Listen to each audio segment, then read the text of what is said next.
నా చేత పాపము జరిగిన యెడల నాతో సమాధానంగా నుండిన వానికి నేను కీడు చేసిన యెడల శత్రువు నన్ను తరిమి పట్టుకొననిమ్ము. మన ప్రభు సమాధానమునకు కర్త మరియు సమాధానమునకు రాజు. ఆమేన్.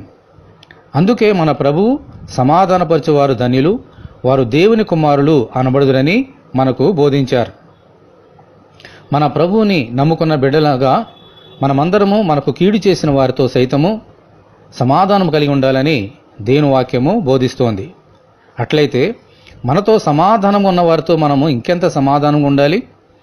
మనతో సమాధానంగా ఉన్న వారికి కీడు చేస్తే మనకి ఎంత శాపము. అందుకే దావీదు భక్తుడు అలాగు చేస్తే దేవుడు నన్ను శిక్షించునుగాకని చెబుతున్నాడు. దేవునితోనూ మనుషులతోనూ సమాధానమును కోరుకుంటూ దేవుని బిడ్డలుగా మన ఆత్మీయ జీవితంలో ముందుకు సాగిపోదాము.